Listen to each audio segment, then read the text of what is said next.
May 2018, and change had come to Malaysia. The coalition party Pakatan Harapan, or PH, had just toppled the 60-year rule of Barisan Nasional. But weeks before the elections,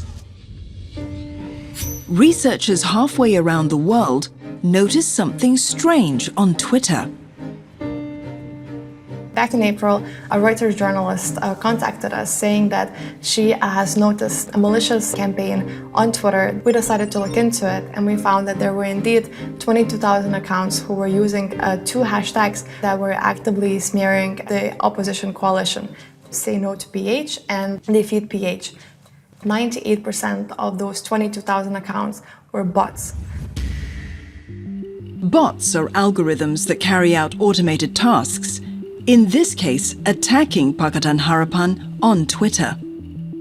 We looked at their handles, and they were predominantly alphanumerical handles.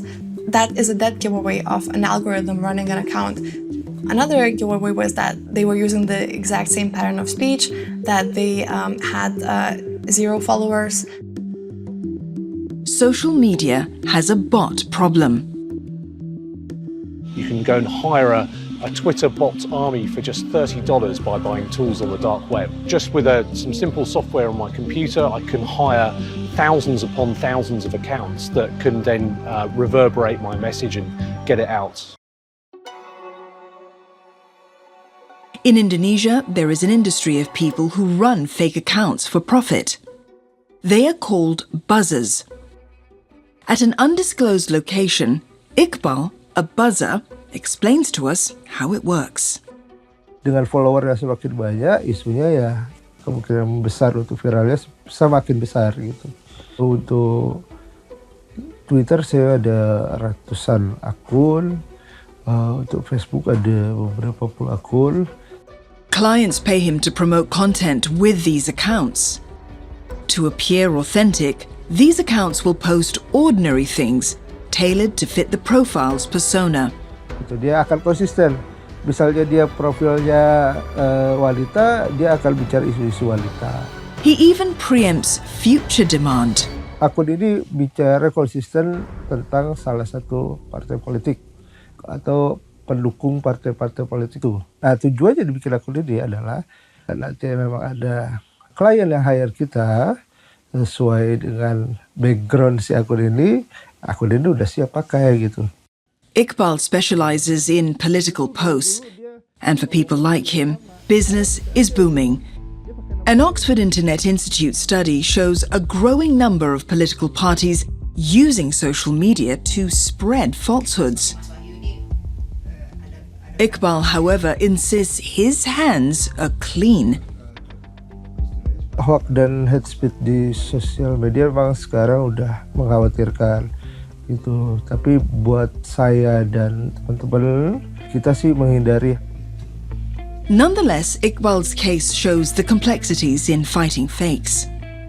His fake accounts are much harder for Facebook or Twitter's algorithms to detect because there is a human behind them. Stop your madness. You are a cancer to the Filipino people. Hopefully you die in vain.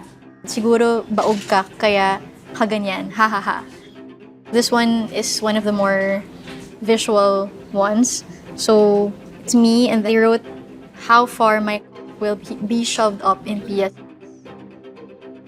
Pia is a reporter for Rappler, an online news outlet in the Philippines. It is accredited by the International Fact-Checking Network and is one of Facebook's fact-checkers. But because Rappler published reports that were critical of Duterte's drug war, they had become the target of abuse by the president's supporters. If a journalist asks a question they don't like, you will automatically see in the comments them bashing that journalist or saying that the question is stupid. I get a lot: rape threats, death threats, even gang rape threats, even threats to my family members who defend me. This isn't the way social media behaved in the Philippines in the past. I was getting an average of 90 hate messages per hour. Supporters would, for example, call journalists as fake news or biased. So that kind of narrative was really emphasized among hardcore Duterte supporters. And now, in the administration of Duterte, we've been seeing the use of fake news to discredit journalists. Since you are a fake news outlet, then I am not surprised that your articles are also fake. The Rappler team claimed that much of the vitriol against media is well organized, delivered by bots and fake accounts. If you look at this is October 2016. You can look at the reds, right? This is when they really came out to attack. What happens is once the fake account has finished its job, then it's deleted. It's online, state-sponsored hate. On the other side of the aisle, the president's press team agree that the attacks have to stop. The hate I see online is just very worrisome. That has to stop because it's really hurting everybody.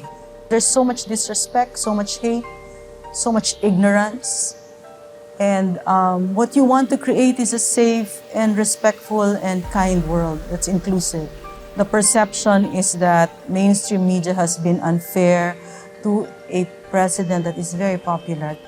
I think it's been willful and a conscious act to misrepresent the president. But would hate be the solution to that? I mean, I don't think so. For now, the online abuse continues. We just have to accept that that's part of the landscape we're operating in now. And if we stop the fact-checking, if we stop being journalists, then it's like they won. Rappler's operating license has been revoked, and founder Maria Ressa charged with tax evasion. Maria sees this as a move to intimidate the president's critics.